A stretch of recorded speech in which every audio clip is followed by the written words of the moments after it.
우리 다 함께 자리에서 일어나셔서 사도신경으로 신앙 고백함으로 대림절 첫 번째 주일을 예배를 드리겠습니다. 나는 전능하신 아버지 하나님 천지의 창조주를 믿습니다. 나는 그의 유일하신 아들 우리 주 예수 그리스도를 믿습니다. 그는 성령으로 잉태되어 동정녀 마리아에게서 나시고 본디오 빌라도에게 고난을 받아 십자가에 못 박혀 죽으시고 장사된 지 사흘 만에 죽은 자 가운데서 다시 살아나셨으며 하늘에 오르시어 전능하신 아버지 하나님 우편에 앉아 계시다가 거기로부터 살아있는 자와 죽은 자를 심판하러 오십니다. 나는 성령을 믿으며 거룩한 공교회와 성도의 교제와 죄를 용서받는 것과 몸의 부활과 영생을 믿습니다. 아멘.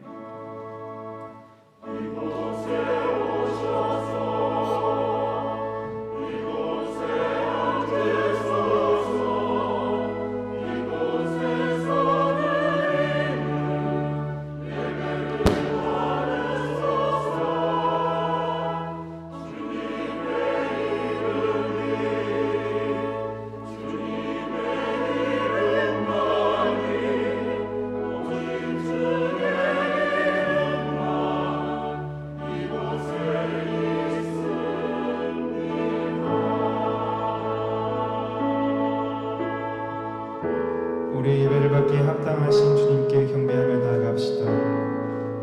하늘에 울려소서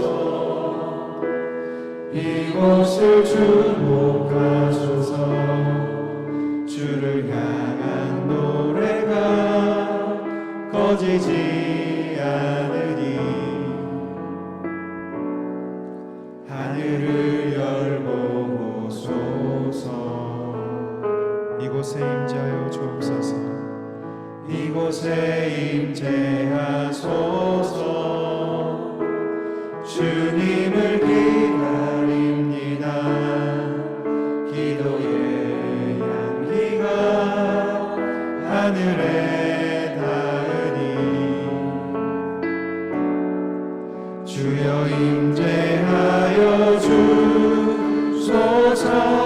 이곳에 오셔서 이곳에 오셔서 이곳에 앉으소서.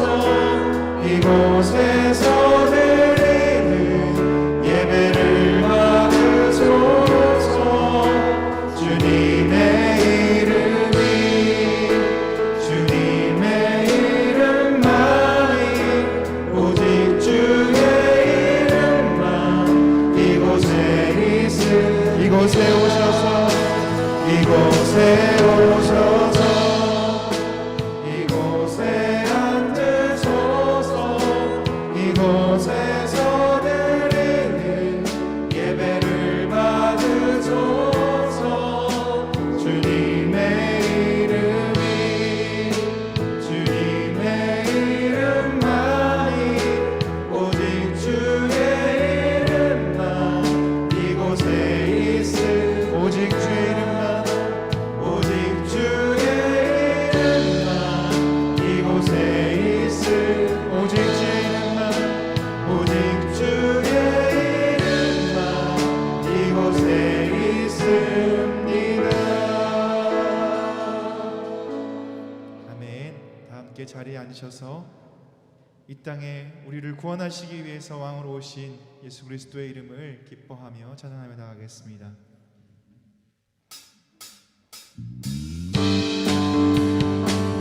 우리 기쁨으로 찬양하며 나아갑시다.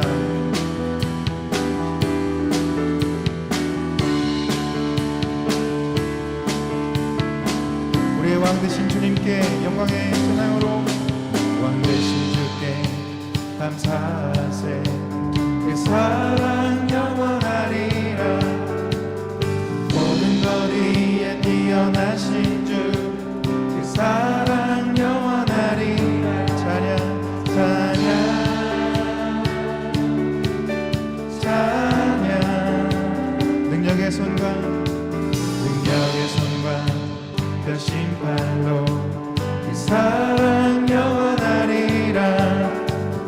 거듭난 영혼들을 위하여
다시 한번 우리 고백하며 나갑시다.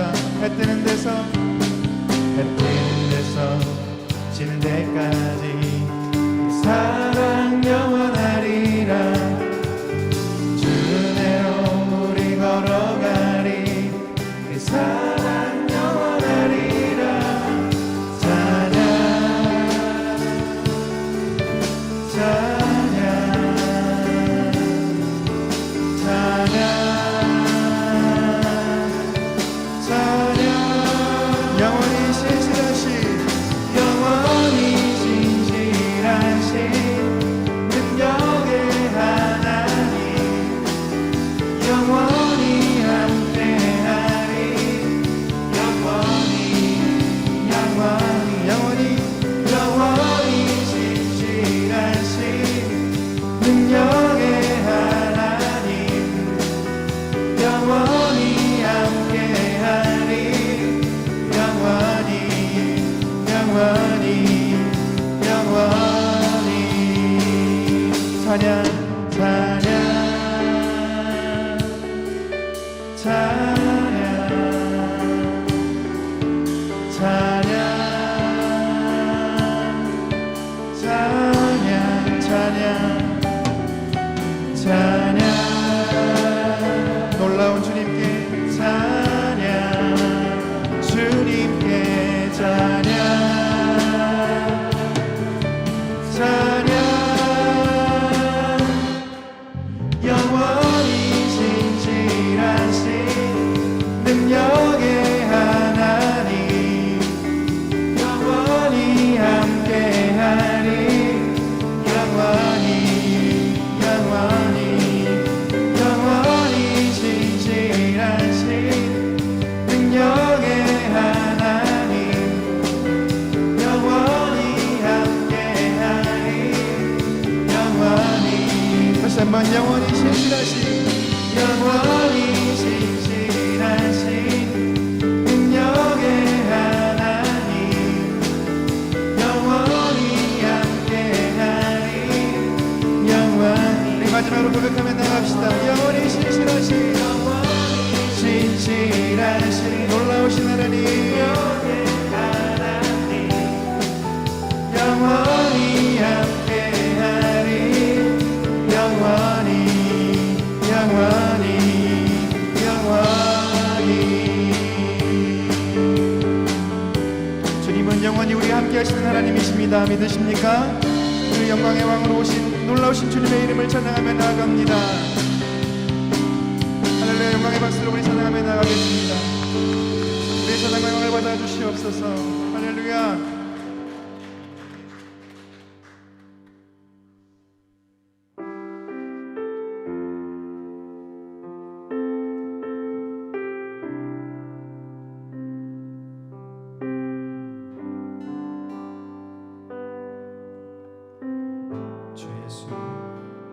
주 예수 이곳에 계셔. 나 경배해, 주 경배해. 이곳에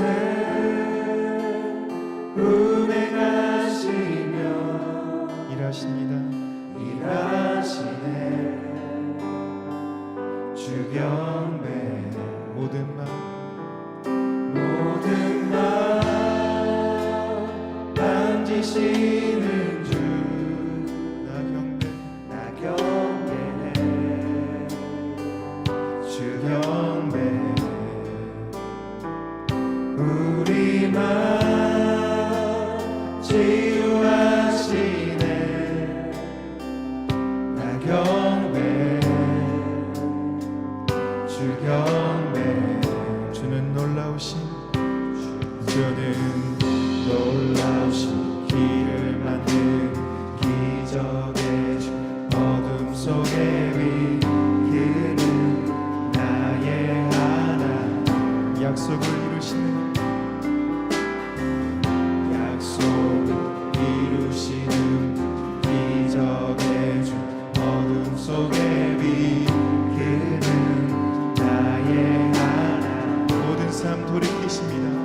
모든 삶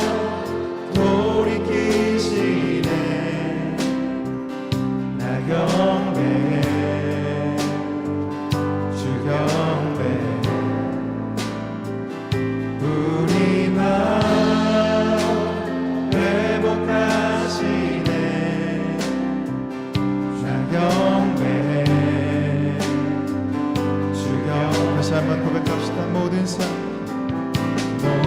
삶 돌이키시네.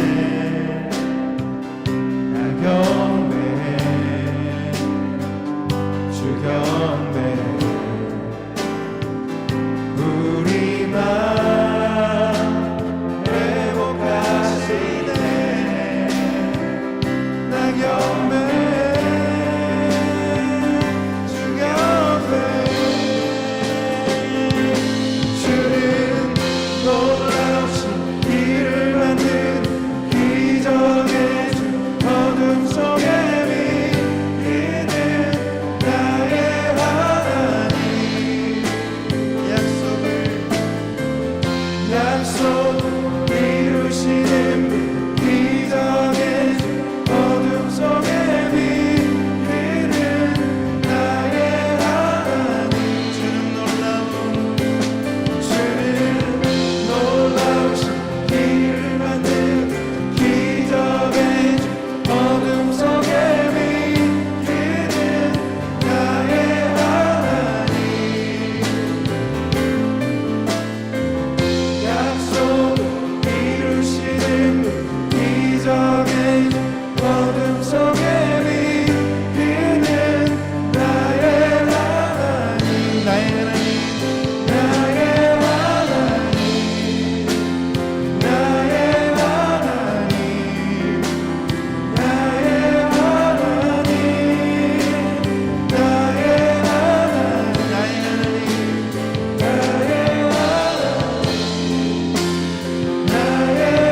하나님. 나의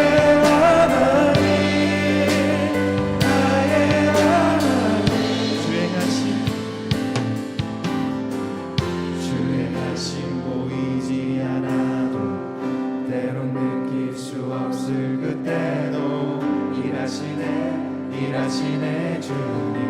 주 절대로 멈추지 않네. 주행하심 보이지 않아 때론 느낄 수 없을 그때도 일하시네 주님. 주 절대로 멈추지. 주행하심 보이지 않아도 때론 느낄 수 없을 그때도 일하시네 주님. 주 절대로 멈추지. 주행하심 보이지 않아도 때론 느낄 수 없을 그대로 일하시네 주님. 주 절대로 멈추지. 놀라우신 길을 만드는 기적의 주. 어둠 속에 빛나는 나의 하나님. 약속 이루시는 분, 기적의 주. 어둠 속에 빛나는 나의 하나님. 나의 하나님. 나의 하나님. 나의 하나님. 나의 하나님.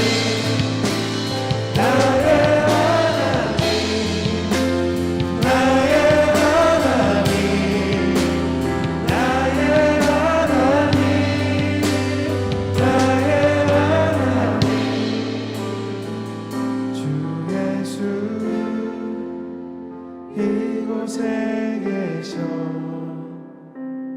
나 경배해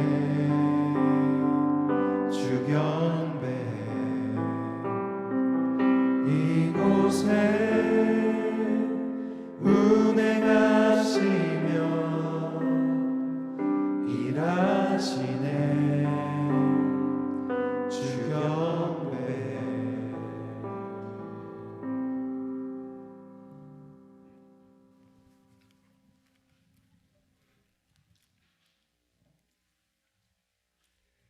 존귀와 영광을 받으시기에 합당하신 하나님 아버지, 지치고 연약한 우리 영혼을 일으키시고 큰 근심 속에 무거웠던 우리의 마음을 회복시키시는 주님을 찬양합니다.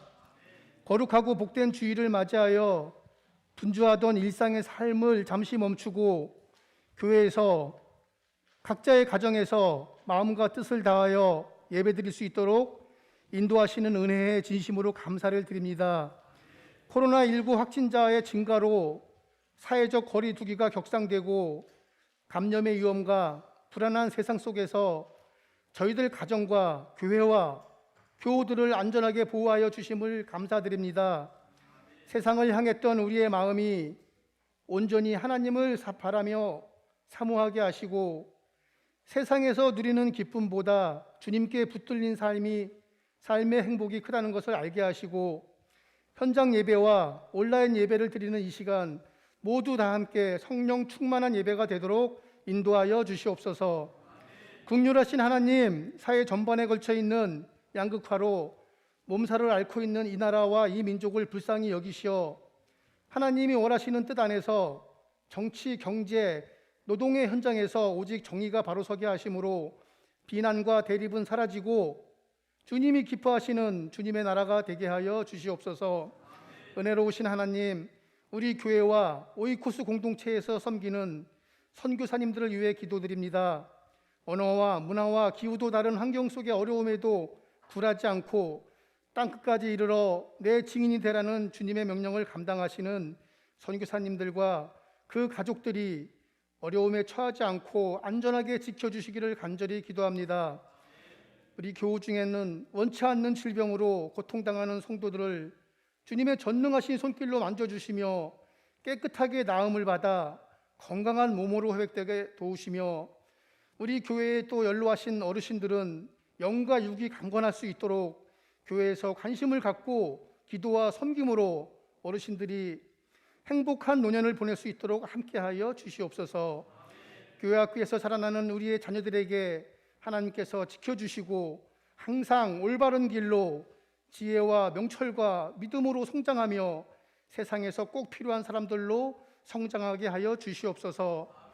특별히 12월 3일 수능 시험을 보게 되는 고3 학생들에게 담대함을 주시고 평안한 마음으로 시험을 치르게 도우시며 좋은 결실로 그들의 꿈을 이루어가게 하여 주시옵소서. 2020년 한 해를 마무리하며 내년도 목회 계획을 준비하시는 담임 목사님께 하늘의 신령한 능력과 권세로 덧입혀 주시옵고 모든 행사와 목회를 하나님과 함께하며 성공하는 목회가 이루어지게 하여 주시옵소서. 이제 우리가 하나님의 말씀을 듣습니다. 허물과 죄로 죽었던 우리를 구원하시어 거룩하고 흠이 없는 자녀들로 살아가게 도우시며 말씀에 순종하며 복음 증거의 사명을 감당하는 교회 공동체와 세상에서 선한 영향력을 끼치는 주님의 아름다운 자녀들이 되게 하여 주시옵소서.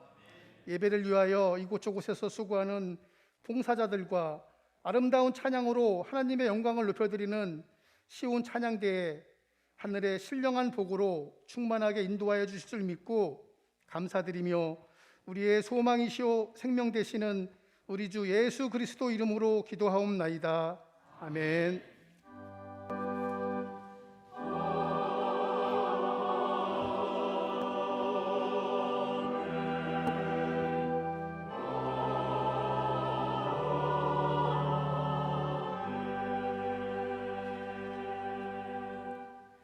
오늘 우리에게 주시는 하나님의 말씀은 에베소서 2장 1절에서 7절까지의 말씀입니다.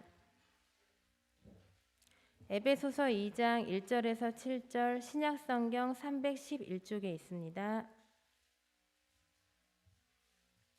하나님의 말씀을 봉독하겠습니다. 그는 허물과 죄로 죽었던 너희를 살리셨도다. 그때 너희는 그 가운데서 행하여 이 세상 풍조를 따르고 공중의 권세 잡은 자를 따랐으니 곧 지금 불순종의 아들들 가운데서 역사하는 영이라. 전에는 우리도 다 그 가운데서 우리 육체의 욕심을 따라 지내며 육체와 마음의 원하는 것을 하여 다른 이들과 같이 본질상 진노의 자녀이었더니 긍휼이 풍성하신 하나님이 우리를 사랑하신 그 큰 사랑을 인하여 허물로 죽은 우리를 그리스도와 함께 살리셨고 너희는 은혜로 구원을 받은 것이라. 또 함께 일으키사 그리스도 예수 안에서 함께 하늘에 앉히시니 이는 그리스도 예수 안에서 우리에게 자비하심으로써 그 은혜의 지극히 풍성함을 오는 여러 세대에 나타내려 하심이라. 이것은 하나님의 말씀입니다.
귀한 찬양 감사합니다.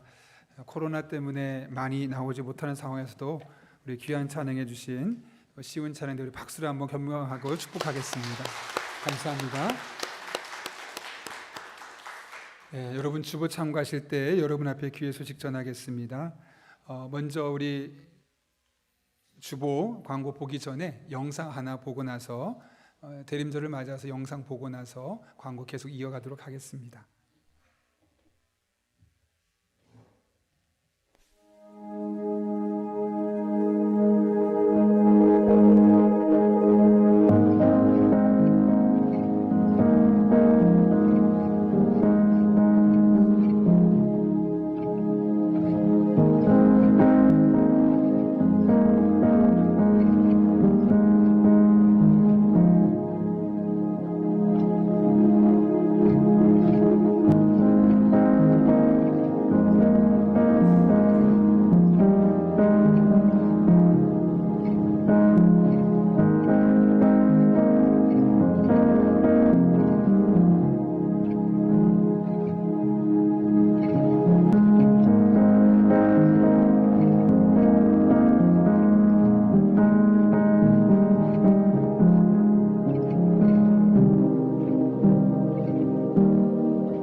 예, 오늘 대림절 첫 번째 주일인데요.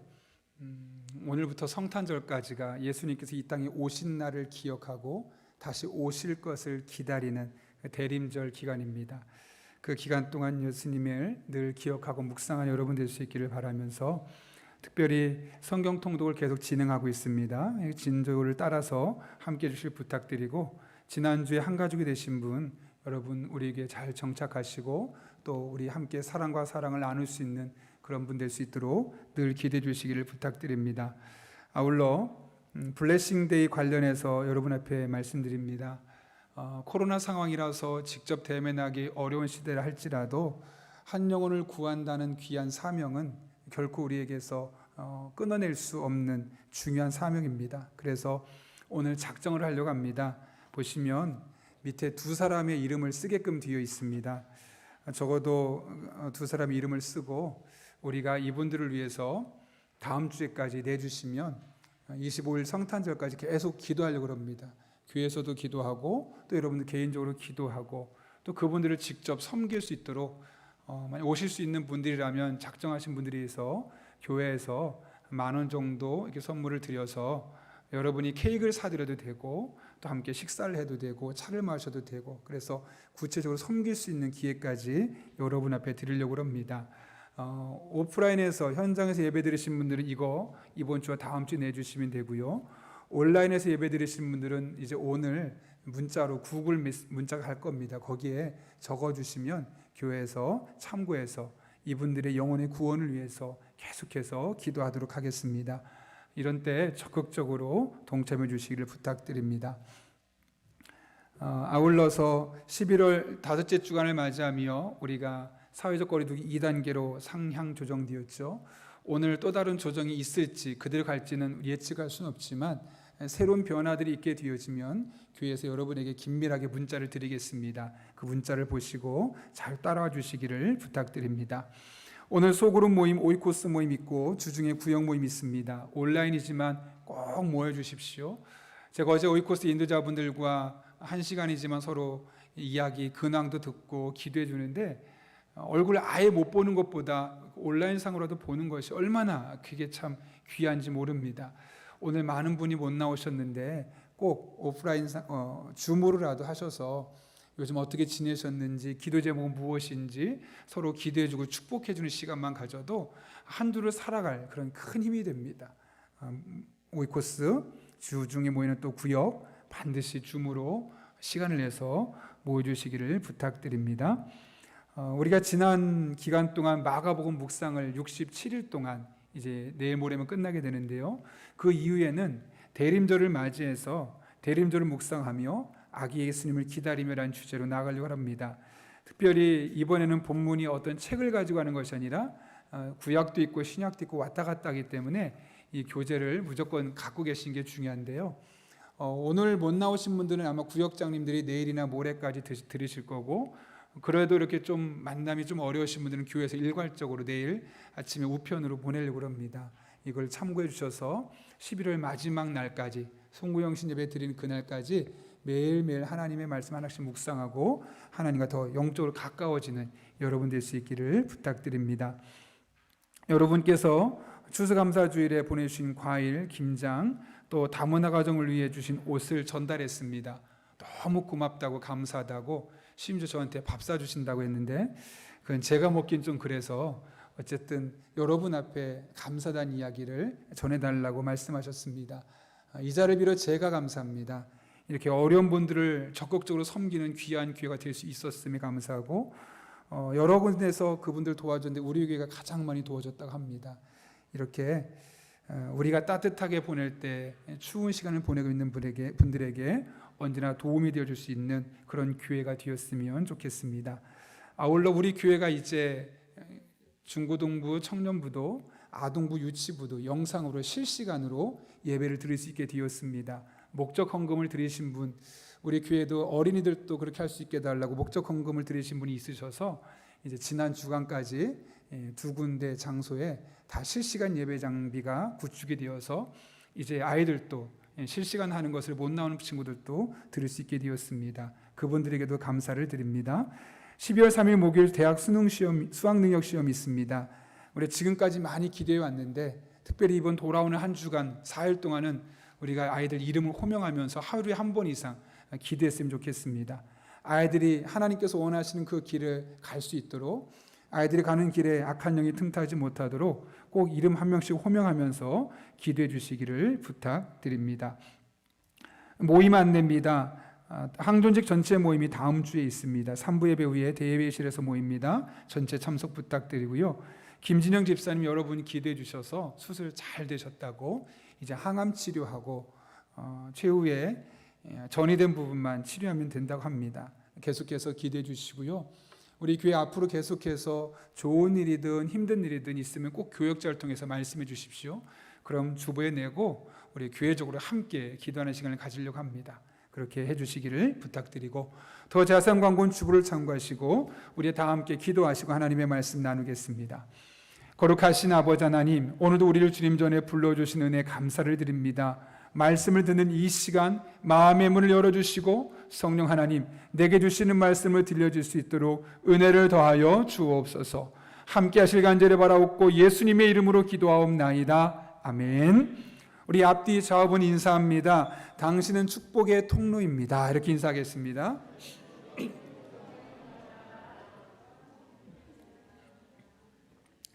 오늘 그림 하나 보고 시작하려고 하는데요. 혹시 저 그림 보신 적 있으십니까? 보신 적 있으신 분이면 그림의 조예가 깊으신 분입니다. 1848년에 태어나서 1903년에 세상을 떠난 폴 고갱, 많이 들어보셨죠? 양갱은 들어보셨는데 고갱이라는 사람이 쓴 그린 작품입니다. 후기 인상파로 많이 알려져 있는데요. 이 그림이 거의 마지막 그림과 같은데 자기의 유언적인 메시지를 담은 그림이라고 합니다. 그래서 제목을 보면 이렇게 쓰여 있죠.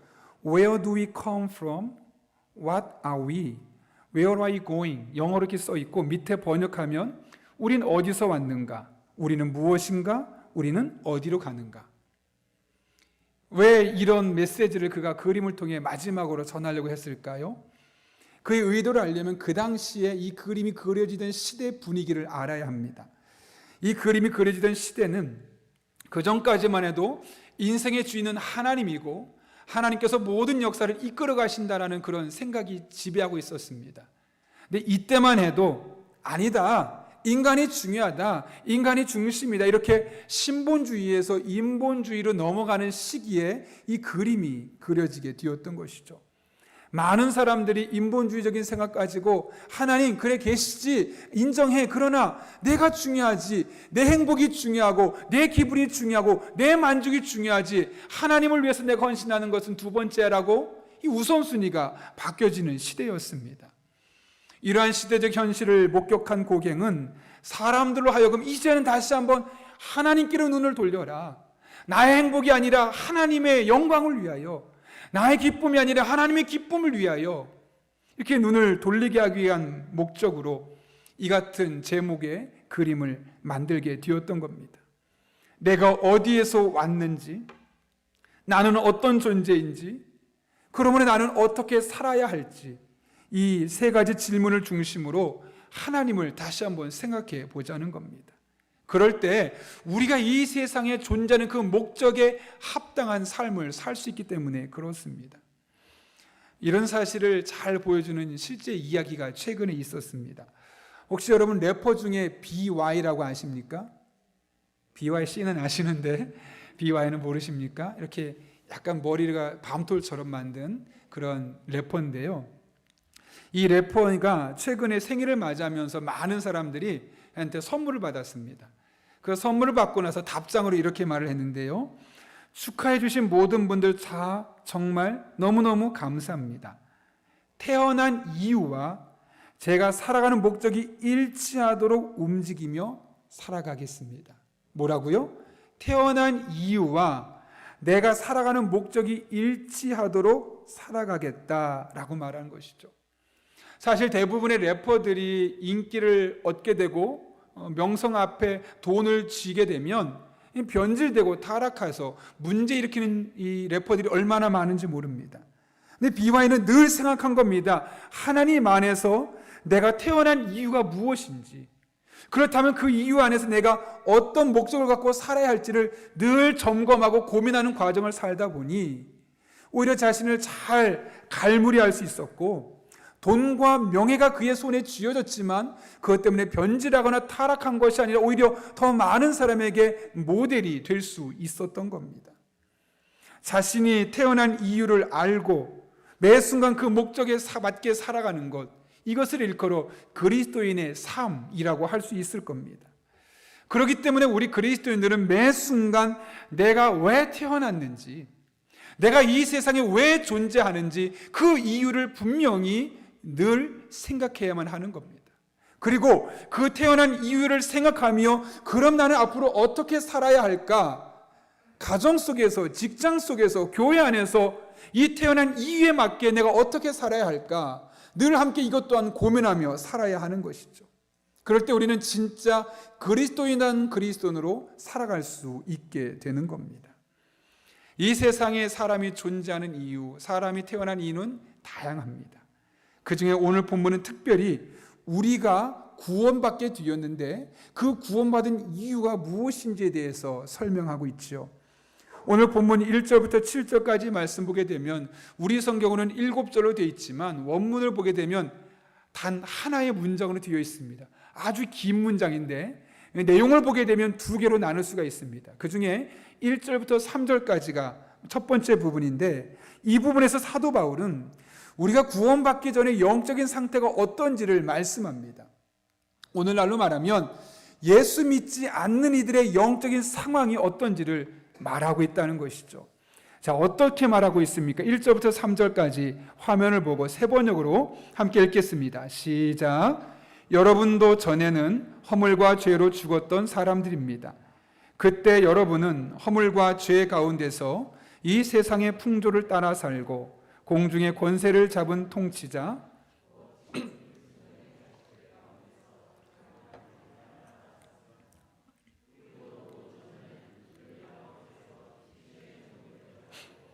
욕심과 마음이 원하는 대로 행했으며 나머지 사람들과 마찬가지로 날 때부터 진노의 자식이었습니다. 아멘. 여기 예수님 믿지 않는 이들의 영적인 상황을 아주 적나라하게 우리에게 표현하고 있죠. 크게 세 가지입니다. 첫 번째로 그들은 허물과 죄로 죽었다. 1절에서 말합니다. 우리의 육체 생명이 죽었다는 것이 아니라 영적인 생명이, 영적인 죽음을 의미하는 것으로 하나님과 소통할 수 없는, 하나님과 관계 맺을 수 없는 존재들이 되었다라고 말씀하는 겁니다. 두 번째로 2절에서 그들은, 예수 믿지 않는 이들은 공중의 권세 잡은 자, 즉 마귀를 따라 살아가고 있다라고 말합니다. 세 번째로 이렇게 허물과 죄로 죽어서 하나님과 상관없을 뿐만 아니라 사단의 추종자가 되어 살아가는 예수 믿지 않는 이들은 그 결과 그들은 육체와 마음에 원하는 것, 즉 본능적으로 자기 중심적으로 말하고 행동하고 있다는 겁니다. 그래서 그들은 결국 하나님의 진노 아래 놓여지게 되어 있다는 것이죠. 여러분, 이 본문에서 사도 바울이 우리에게 무엇을 강조하고 있는 걸까요? 예수 믿지 않는 이들이 하나님의 진노 아래 놓여져 있다는 사실을 말씀하기 위한 걸까요? 그 사실도 분명히 말하고 있습니다. 근데 더 강조하고 있는 것이 있습니다. 그것은 뭐냐면 왜 그들이 하나님의 진노 아래 놓일 수밖에 없었는가? 그 부분을 말씀하고 있는 것이죠. 왜 그럴까요? 오늘 본문 2절의 말씀에 의하면 공중의 권세 잡은 자인 사단을 따라 살아가고 있기 때문에 결국 그들은 하나님의 진노 가운데 있을 수밖에 없다는 겁니다. 사탄은 예수 믿지 않는 이들의 삶에 개입해서 그들 하여금 지극히 본능적으로 혹은 이기적으로 살게 만듭니다. 그래서 예수님에 대해서 말해도 예수님을 받아들이지 않고 하나님으로부터 점점점 멀어지게 만들어 가는 것이죠. 문제는 그들이 그런 사실을 알지 못하고 있다는 겁니다. 자신들이 사단이 원하는 길을 가고 있다는 사실을 모른 채 사단이 좋아하는 일들을 말로 행동으로 하며 살아가고 있다는 것이죠. 모를 뿐만 아니라 이런 사실을 이야기하면 그대도 받아들이지 않습니다. 오히려 이상한 소리 하지 마 하고 우리를 핀잔하기 일쑤입니다. 왜 그럴까요, 여러분? 사단이 그것을 분별하지 못하도록 막고 있기 때문에 그렇습니다. 이에 대해 사도 바울은 고린도후서 4장 3절과 4절에서 이렇게 선언합니다. 제가 읽겠습니다. 우리의 복음이 가려 있다면 그것은 멸망하는 자들에게 가려 있는 것입니다. 그들의 경우를 두고 말하면 이 세상의 신이 믿지 않는 자들의 마음을 어둡게 하여서 하나님의 형상이신 그리스도의 영광을 선포하는 복음의 빛을 보지 못하게 한 것입니다. 여러분, 이게 무슨 말씀입니까?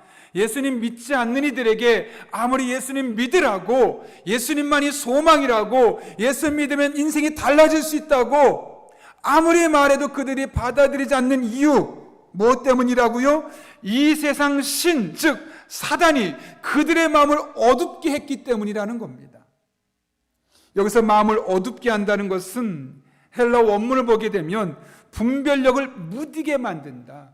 분별해야 되는데, 총명해서 분별해야 되는데 분별력을 무디게 만들어 놓으니까 이게 사단이 나를 조종하는 것인지 아니면 내 의지를 하는 것인지 분별할 수 없어서 사단의 꾀임에 의해서 살아가고 있다는 것이죠.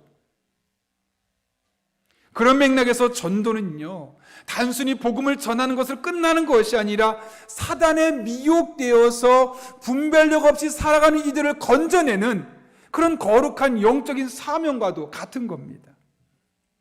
그냥 예수님 믿고 잘 되는 것이 아니라 지금 영적인 분별력이 무뎌져서 사단의 영향력 안에 있는 그들을 건져내서 새로운 삶을 전해주는 것, 그것이 바로 전도이고, 그래서 우리는 전도를 할 수밖에 없는 겁니다.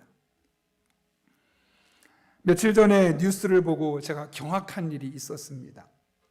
어제 저녁에 짧게 언급했는데요, 어제 새벽에 제가 짧게 언급했는데, 만 14세, 15세 된 중학생, 남학생 2명이 동년배 여학생 1명을 같이 모이자고 해서 술을 엄청 마셔서 몸을 가누지 못하게 한 다음에 이곳저곳 장소를 물색하다가 성폭행을 했다는 겁니다. 그렇게 끝난 것이 아니라 두 사람이 성폭행을 번갈아하고 나서 서로 하이파이브를 했다는 것이죠. 여러분, 그 이야기를 듣고 어떤 마음이 드셨습니까? 나의 자신의 성적인 욕망을 충족시키기 위해서 한 여학생의 인생을 망치는 그 행동, 단순히 14살짜리, 15살짜리가 한 행동으로 치부하기에는 너무나 무섭고 너무나 치가 떨리는 행동 아닙니까? 이것은 단순히 14살짜리 아이가 했다는 행동으로 보기 이면에 사단이 그동안 지속적으로 그 아이의 생각과 가치관에 영향력을 주었기 때문에 가능했던 일인 겁니다. 제가 어제 부모학교 강의를 함께 들었는데요, 그 교수님의 강의를 들으면서 우리 교회뿐만 아니라 다른 대형 교회도 마찬가지라고 하는데요, 교회 다니는 아이들을 다 분석해 봤더니 그 교회 다니는 아이들 거의 100% 부모님이 그 교회를 다니는 아이들이라는 것이죠. 다른 말로 해볼까요? 교회에 부모님이 교회를 다니지 않는 아이들은 거의 찾아볼 수 없다는 겁니다. 몇만 명이 모이는 교회조차도 그런 경우가 대부분이라는 겁니다. 여러분, 이게 무엇을 의미할까요? 우리나라 기독교 인구가 20%라는 거죠. 그러면 우리나라의 젊은 아이들의 80%는 지금 하나님으로부터 영향받는 것이 아니라 사단적인 가치관과 사단적인 영향력을 받으면서 그들이 행동하고 말하고 있다는 사실을 우리에게 말씀하고 있는 것 아니겠습니까? 다른 말로 하면 그 80% 넘는 아이들이 교회를 다니지 않으면서 자신들도 모르게 사단의 영향력 안에 그들이 지금 노출되고 있다는 것이죠. 우리 아이들이 살아갈 미래가 그렇습니다. 앞으로 80% 이상의 사람들이 이 사단적인 가치관에 영향을 받은 그 사람들이 많은 그 속에서 제 20%도 되지 않는 우리의 자녀들이 힘겹게 믿음으로 살아갈 수밖에 없는 것이 이 세상의 모습이라는 겁니다. 우리가 청소년을 전도하고 청년을 전도해야만 하는 이유가 바로 여기에 있는 겁니다. 저는 부임하면서 원래 청소년과 청년에 대한 관심이 많았기 때문에 꾸준하게 어떻게 하면 그 아이들을 위해서 전도할 수 있을까 고민해 왔습니다. 그러다 한 2년 전쯤에 하나님께서 주신 마음이 있습니다. 우리 교회는 지리적인 위치가 청소년이, 청년이 부모님이 차를 갖고 있지 않음에도 불구하고 혼자 교회에 올 수 없는 구조입니다. 경전철을 타도 경전철까지 오는 시간, 경전철서 교회까지 오는 시간, 그냥 오는 시간만 적어도 1시간 정도는 잡아야 되고, 대중교통 버스를 타면 1시간 반 이상을 와야만 되는 교회입니다. 우리 이런 교회 어떻게 청소년이 혼자 저 멀리서 올 수 있겠습니까? 어떻게 청년이 자기 차가 없는데 여기까지 혼자 올 수 있겠습니까? 이런 상황 속에서 우리가 청소년을 전도하고 청년을 전도하자고 말해봤자 그들에겐 소리 없는 아우성에 불과하지, 의미 없는 소리에 불과할 뿐이지 마음에 감동이 없을 수밖에 없는 겁니다. 그래서 계속 기도하는 중에 하나님이 주시는 마음이 있습니다. 그것은 우리 교회 말고 저 용인 시내 쪽에 자그마한 한 공간이 마련된다면 그것을 마치 사랑방 같은 공간으로 만들어서 우리 청소년들이 교회 때 여기까지 올 수 없으니까 그곳에서 교역자를 만나고 그곳에서 친구들을 만나고 그곳에서 성경 공부를 하면서 그들이 예수님을 만날 수 있는 기회를 제공할 수 있는 것. 청년들 또한 이곳까지 모이자면 너무나 모이기 힘드니까 시내 한 그곳에서 함께 만나서 함께 속으로 모이고 함께 기도하고 또 그 근처에 있는 친구들과 함께 그곳에 와서 교역자와 함께 기도하면서 상담도 하고 그들의 문제를 예수 그리스도 안에서 풀어갈 수 있는 그런 공간이 있다면 얼마나 좋을까라는 생각을 한번 해보게 되었습니다. 뿐만 아니라 아이들, 중고등부와 청소년뿐만 아니라 기회가 된다면 그 중에 한 날 정도는 그 용인 지역에 있는 외국인들을 그곳으로 불러서 성경 공부도 할 수 있고 그들을 문화 공부도 할 수 있고 다양한 방법으로 그들을 섬길 수 있지 않겠습니까? 또 그 지역사회에 얼마나 어려운 사람들이 있습니까? 우리가 여기서 만약에 사랑의 성미를 밖에 1kg짜리 2kg짜리 마음 놓고 가져가십시오라고 말한다고 할지라도 여기까지 차를 가지고 와서 가져갈 수 있는 사람은 거의 불가능합니다. 그런데 만약 그런 공간에 우리가 자그마한 공간 하나 만들어 놓고 일주일에 한 번이라도 1kg, 2kg짜리 사랑의 성미를 쌓아놓고 정말 필요한 사람은 가져가십시오라고 한다면 도움이 필요한 사람 밤이라도 와서 가져가는 그런 마음이 생기지 않을까요?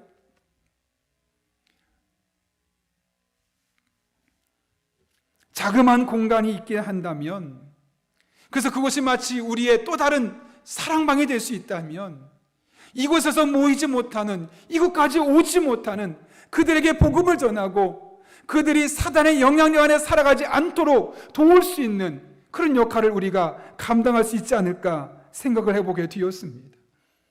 이런 사역들을 통해서 우리가 사탄에 매여 살아가는 이들을 한 명이라도 더 건질 수 있다면 그것만으로도 충분하다고 생각하기 때문에 그렇습니다. 물론 그것을 시작한다고 해서 처음부터 열매가 맺히지는 않을 겁니다. 그러나 적어도 사탄의 영향력을 받고 사탄적인 가치관을 갖고 살아가는 청소년들을 건져내고 외국인들과 소외된 이웃들을 사탄의 품에서 우리가 건져낼 수만 있다면 충분히 해볼 만한 사역이 아니겠습니까?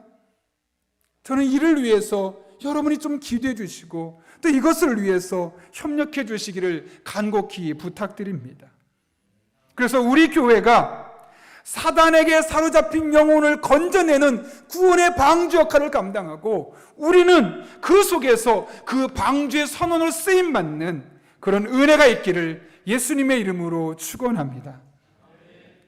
이어지는 말씀을 보면 사도 바울은 4절부터 7절까지의 말씀을 통해서 하나님께서 우리를 구원하셨고 그 구원하신 목적이 무엇인지를 분명하게 전하고 있습니다. 먼저 4절부터 6절까지의 말씀 함께 화면을 보고 읽겠습니다. 같이 읽습니다. 시작. 하나님은 자비가 넘치는 분이셔서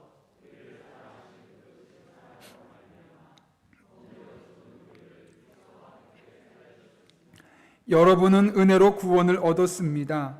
하나님께서 그리스도 예수 안에서 우리를 그분과 함께 살리시고 하늘에 함께 앉게 하셨습니다. 여러분 지금 사도 바울이 뭐라고 말씀하고 있습니까? 하나님 우리를 사랑하셨는데 크게 사랑하셨다. 그러면서 세 가지 표현을 씁니다. 함께 살리셨고 함께 일으키셨고 함께 앉히셨다.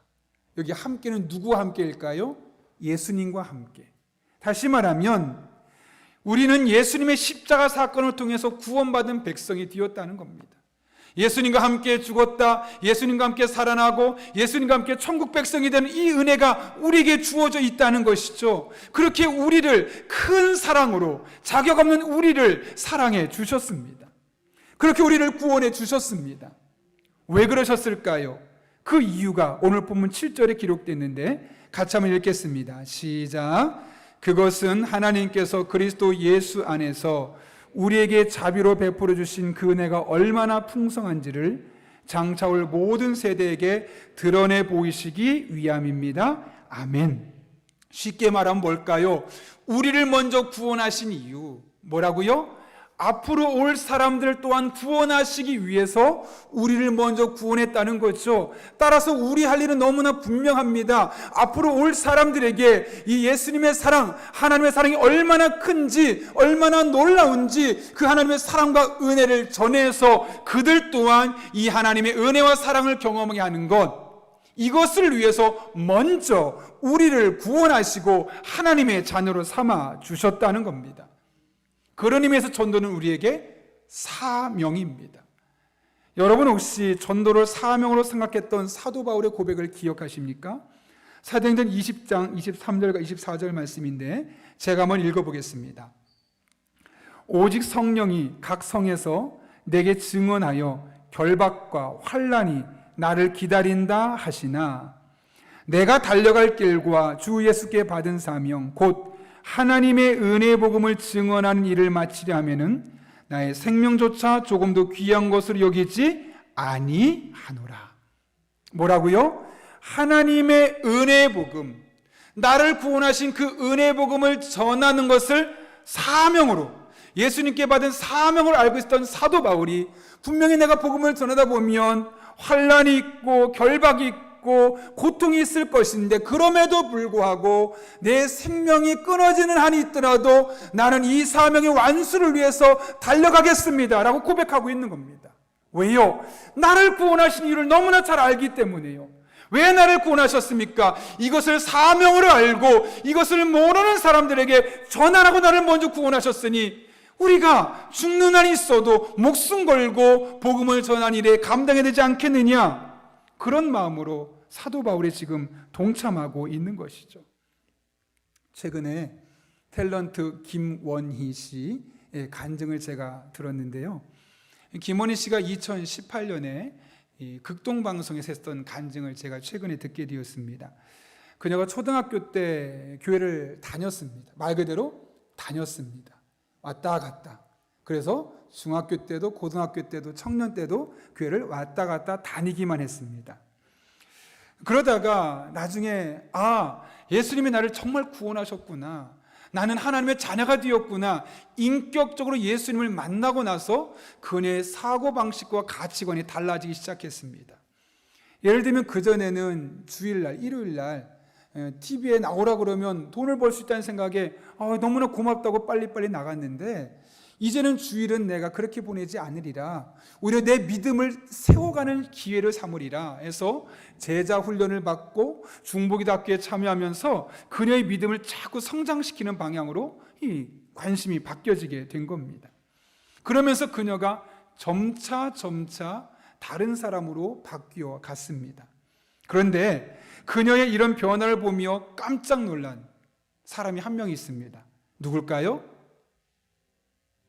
남의 편입니다. 남편은 그녀가 20살 때 만나서 무려 20년 동안 함께 살아왔는데 갑자기 아내가 교회를 열심히 다니기 시작하더니 생각이 달라지고 가치관이 달라지고 무엇보다 그동안 자신의 발을 한 번도 씻어준 적이 없는데 이제는 정기적으로 자신의 발을 마사지 해주는 겁니다. 그리고 여보 사랑해 뿐만 아니라 내가 당신의 구원을 위해서 기도하고 있어 계속 얘기를 해주니까 이 아내가 왜 이렇게 달라졌지? 하게 되었던 것이죠. 사실 김원희 씨가 이런 행동을 했던 이유는 딱 하나의 목적이었습니다.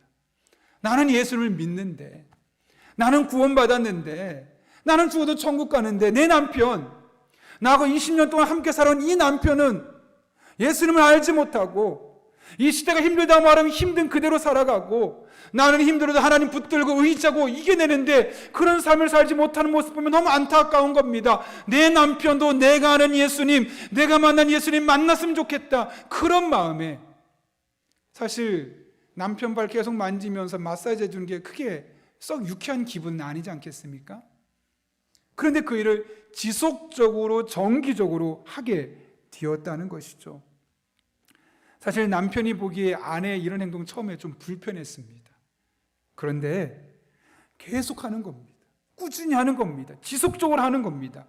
그 모습에 마음의 문이 열린 겁니다. 이렇게까지 하는데 내가 교회를 가보자. 그렇게 아내를 따라서 한 번, 두 번 가다가 성경 공부반에 들어가면서 이제 구원의 확신을 갖게 되고 제자반도 하게 되고 이제 두 사람 다 집사로서 교회를 섬기게 되었다는 것이죠. 그런데 그날 방송에서 김원희 씨가 하나님을 만나고 가장 많이 변한 게 무엇입니까? 라는 그 패널들의 질문에 대해서 이런 말을 했습니다. 하나님을 자랑하는 거예요. 하나님이 나를 구원하신 것을 자랑하는 것이 자기의 삶에 생겨난 가장 큰 변화라는 거죠. 그동안은 내가 교회를 다녔어도 예수 믿는다는 이야기 안 하고 예수 믿으라는 이야기도 안 했었던 거죠. 그런데 이제 전도하는 사람으로 바뀐 겁니다. 예수님 믿으라고, 구원받아야 된다고. 심지어 연예인이다 보니까 길을 가다 보면 사람들이 알아보지 않겠습니까? 사진 찍어주세요, 사진 찍어주세요. 그러면 사진 찍어줄게요. 그래서 가장 먼저 질문을 던지는데 그 질문이 뭐냐면, 혹시 예수님 믿으세요? 교회 다니세요?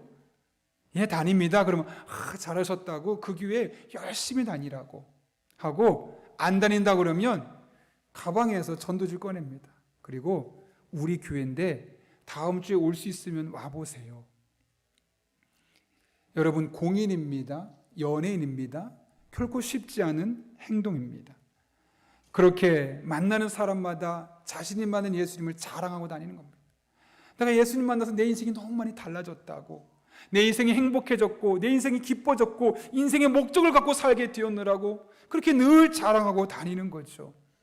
그렇게 지나다닌 사람만 전도한 것이 아니라 자기의 소속사 사장님까지도 전도해가지고요, 제자반을 다 이수하게 만들고 소그룹의 리더가 되어 섬기게 됐을 뿐만 아니라 자기와 함께 늘 다니는 매니저도 전도해서 2018년 그때 매니저가 제자 훈련을 받고 있었노라 라는 간증하는 것을 듣게 되었습니다. 여러분, 얼마나 기막힌 은혜입니까? 내가 경험한 하나님의 은혜를 나 혼자만 있을 수 없어.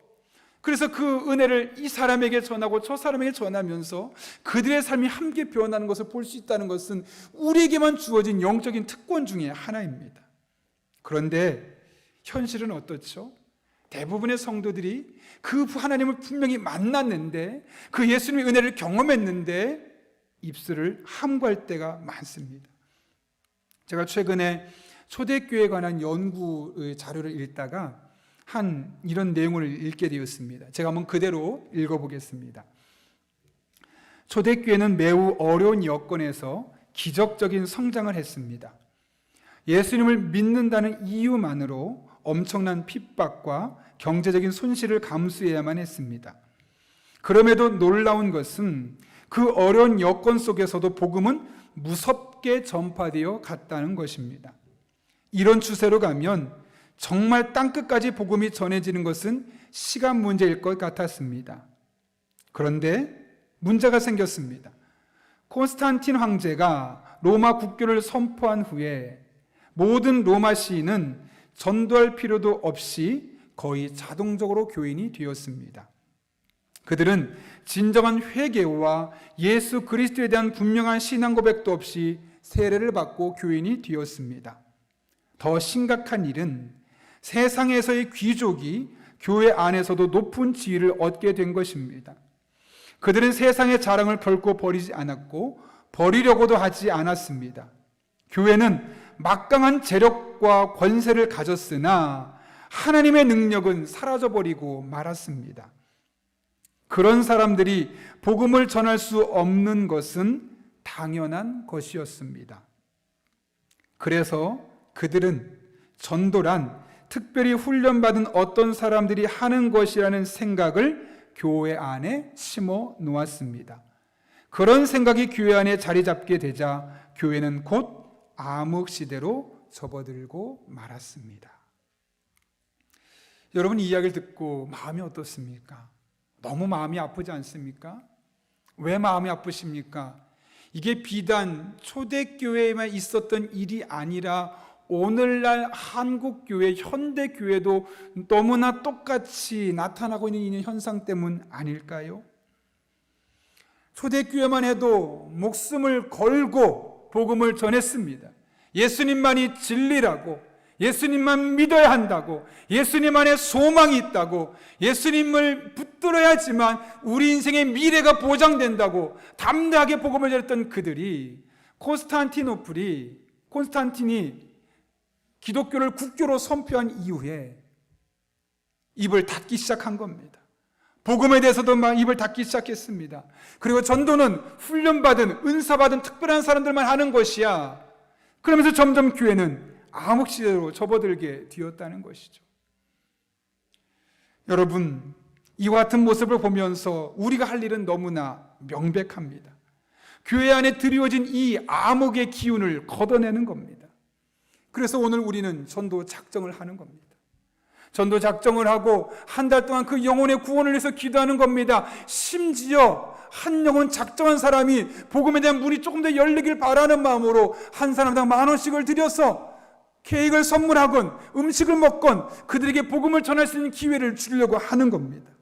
어떤 분이 이렇게 말할지는 모르겠습니다. 목사님, 굳이 우리가 헌금한 걸 가지고 굳이 그렇게까지 쓰셔야 되겠습니까? 라고 물으신다면 저는 굳이 그렇게 해야 된다고 말하겠습니다. 왜요? 예수님께서 이 땅에 오신 목적이 무엇입니까? 굳이 십자가에 못 박혀 죽으신 이유가 무엇입니까? 그 한 영혼을 구하시기 위해서 굳이 십자가에 못 박혀 죽으시지 않으셨겠습니까? 그렇다면 그분은 생명까지 바치셨는데 우리가 단돈 10,000원이 아까워서 영혼에게 구원을 말하고 영혼을 전도하는 것을 멈춘다면 그것은 우리 교회를 또다시 암흑의 기운으로 덮는 것이 아니겠습니까?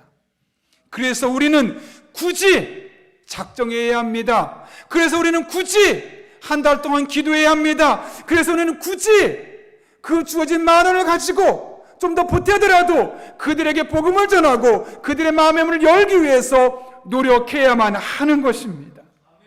왜요? 그 안에 하나님의 마음이, 그 안에 하나님의 소원이 담겨 있기 때문에 그렇습니다. 여러분 혹시 디모데전서 2장 4절 말씀 기억하십니까? 하나님은 모든 사람이 구원을 받으며 진리를 아는 데 이르기를 원하시느니라. 원하시느니라. 다른 말로 바꿔볼까? 하나님 앞에 소원이 있다는 겁니다. 우리한테 말하는 겁니다. 얘들아, 다 없어도 돼. 딱 한 가지 소원이 있어. 하나님이 그런 마음이 느껴지지 않습니까? 내 소원은 하나야. 그거는 모든 사람이 구원을 받으며 진리신 예수를 아는 것. 그거면 돼. 니네가 삼성 같은 기업의 회장이 되지 않아도 좋아. 니네가 엄청난 액수로 헌금하지 않아도 좋아. 그런데 내가 내 아들까지 희생시키면서 했던 그 일, 모든 사람이 구원을 받으며 진리를 아는 데 이르는 그 일, 내 소원은 그거 하나야. 그거 하나 너희들이 이루어줬으면 좋겠어. 디모데전서 2장 4절 말씀이 그 말씀 아니겠습니까? 여러분, 이 하나님의 소원을 들으며 우리가 할 일이 무엇이겠습니까? 이 하나님 아버지의 마음으로 전도 대상자를 작정하고, 이 하나님 아버지의 마음으로 그들을 위해 기도하고, 이 하나님 아버지의 마음으로 그들을 섬기고, 이 하나님 아버지의 마음으로 그들에게 복음을 전하고 그들을 초청하는 것, 그것이 우리가 해야 할 일입니다. 그럴 때 하나님께서 여러분 한 분 한 분을 통해서 마침내 그분들의 삶을 변화시키고 그분들의 생각을 변화시키고 하나님의 자녀를 만드시는 놀라운 변화가 일어나게 될 줄로 믿습니다. 이 은혜를 경험하는 여러분 한 분 한 분 될 수 있기를 예수님의 이름으로 축원합니다. 함께 기도하겠습니다. 이 시간은 기도할 때 두 가지만 놓고 기도하려고 합니다. 오늘 기도할 때 하나님 앞에 내가 전도 대상자로 작정해야 될 사람의 이름이 생각나게 해주시고 얼굴이 떠오를 수 있게 해달라고, 그래서 2명을 작정했으면 좋겠습니다. 그 사람이 생각나게 해달라고, 그래서 내가 그 사람을 위해서 작정하고 그 사람을 위해서 기도할 때, 그 사람에게 복음을 전할 때 마음의 문이 열려지고 그 사람이 예수님을 영접하는 놀란 은혜가 있게 해달라고 우리 하나님 앞에 기도하겠습니다. 그리고 여러분의 삶 가운데 정말 긴급한 기도 제목과 여러분 구역과 오이코스 안에 있는 정말 긴급한 기도 제목을 위해서, 또 수능생들을 위해서 이 시간 하나님의 은혜를 구하며 우리가 1분 정도 간절한 마음으로 함께 기도하겠습니다. 거룩하신 아버지 하나님, 우리를 주님 전에 불러주신 은혜 진심으로 감사를 드립니다.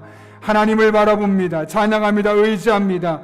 신실하신 하나님께서 우리 삶 가운데 은혜를 베풀어 주셔서 이 하나님의 임재를 경험하는, 이 하나님의 은혜 가운데 거하는 주의 종들 될 수 있도록 주님이 역사하여 주옵소서.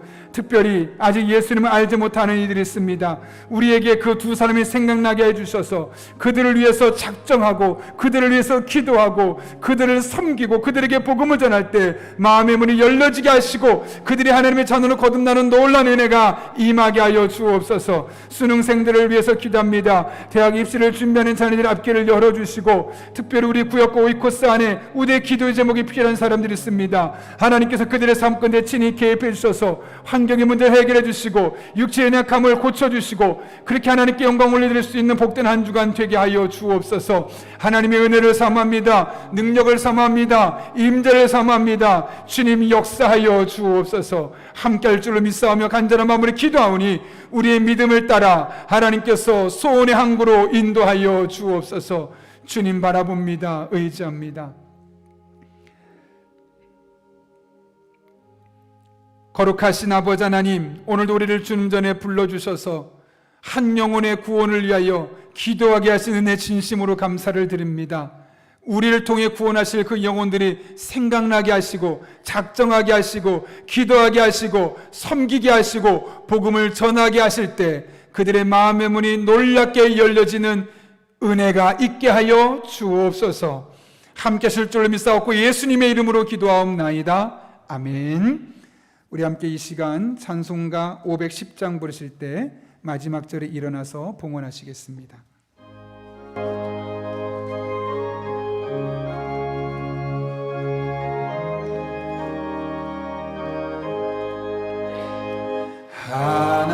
하나님의 진리 등대 길이 빛나니 우리들도 등대되어 주의 사랑 비추세. 우리 작은 불을 켜서 험한 바다 비추세. 물에 빠져 헤매는 건져내어 살리세. 죄의 밤은 깊어가고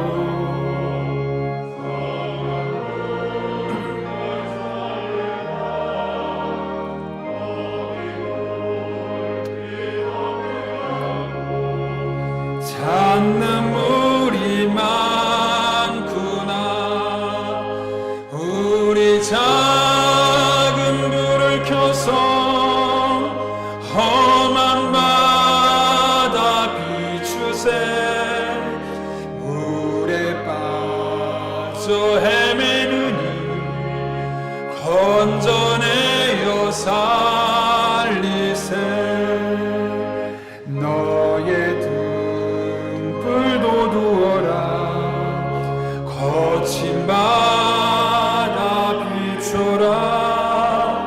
빛을. 이 시간 가정에서 예배 드리신 분들은 정성껏 준비한 예물을 하나님 앞에 드리도록 하겠습니다.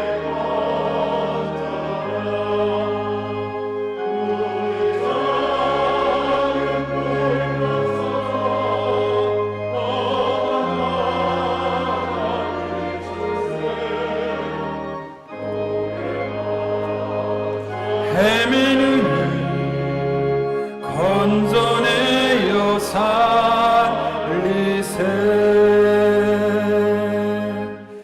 거룩하신 아버지 하나님, 죄의 밤이 점점 깊어가는 이 시대 속에서 우리를 먼저 하나님의 자녀로 삼아주셔서 죄에 물들지 않게 하시고 힘들고 지칠 때마다 하나님 붙들고 믿음으로 승리하게 하시는 애 진심으로 감사를 드립니다. 그 은혜가 있어 지난 한 주간도 믿음으로 버티고 견디고 오늘 이렇게 주님 앞에 나올 수 있게 하신 것에 너무나 고맙고 감사하여 오늘 빈손으로 나오지 아니하고 우리의 믿음과 신앙의 고백을 담아 하나님 앞에 예물들 드리오니 이 모든 예물 기쁘게 받아주시옵고 우리 성도 한 사람 한 사람의 삶 가운데 풍성한 것으로 갚아 주옵소서. 오늘 우리가 하나님 앞에 예물 드렸습니다. 이 모든 예물이 한 푼에 낭비된 것 없게 하여 주시옵고 하나님 주시는 영적인 지혜와 분별력으로 하나님 아버지의 마음을 시원케 하는 일에만 사용할 수 있도록 주님 은혜를 더하여 주옵소서. 우리 성도님들 위해서 기도합니다. 또 한 주를 삶의 자리로 나아갑니다. 때를 따라 돕는 은혜를 주시되 힘 주시고 능력 주시고 지혜 주시고 만남의 복을 주시고 악한 영 틈타지 못하게 하여 주셔서 하나님의 만져주심과 하나님의 보호하심과 새롭게 하심을 삶의 구석구석에서 경험할 수 있도록 은혜를 더하여 주옵소서. 그렇게 합력해 선을 이루신 하나님을 만나게 하시고 그 하나님 만난 은혜의 고백으로 다음 주는 더 큰 고백, 감사 고백과 은혜의 고백을 예배드릴 수 있도록 주님 선한 길로 인도하여 주옵소서. 예수님의 이름으로 기도하옵나이다. 아멘. 우리 함께 바송의 찬양 부르고 축도함으로 예배 마치도록 하겠습니다.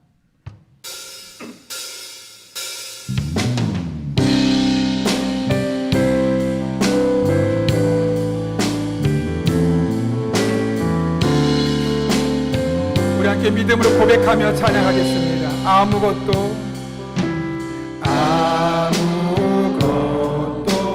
두려워 말라. 주 나의 하나님이 지켜주. 하나님께서 말씀하십니다. 놀라지 마라. 겁내지 마라. 겁내지 마라. 주님 나를 지켜주시네. 아무것도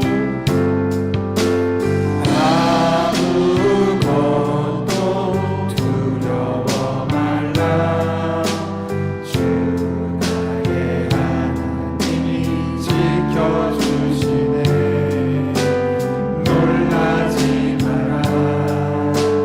겁내지 마라. 주님 나를 지켜주시네. 아멘.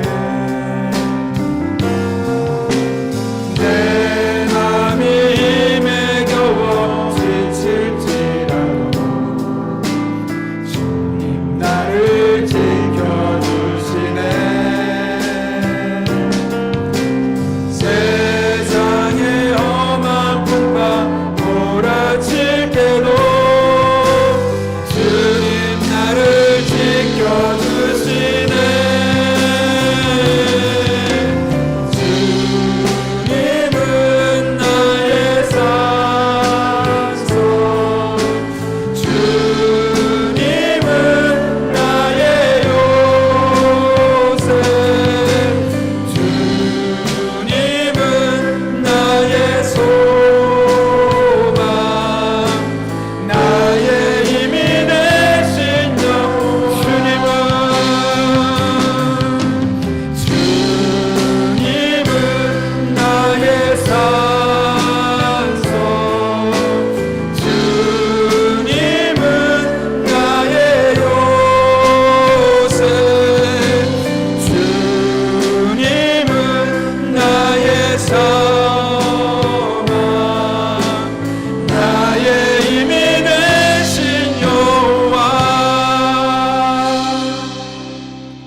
지금은 우리의 산성이 되시고 요새가 되시고 소망이 되시는 우리 주 예수 그리스도의 은혜와 하나님 아버지의 변함없는 사랑과 성령님의 역사하심이 오늘 주신 말씀을 내게 주신 말씀으로 받고 복음 전하는 것을 사명으로 알고 언제 어디서나 예수 그리스도가 생명이고 진림을 전하며 살기로 결단하는 이 자리에 머리 숙인 한 영혼 위에 그들의 삶의 자리, 이들의 전도 대상자 가운데 우리 교회와 나라와 민족, 북한 땅과 온 세계 열방 가운데 이제부터 영원토록 함께 하시옵기를 간절히 축원하옵나이다.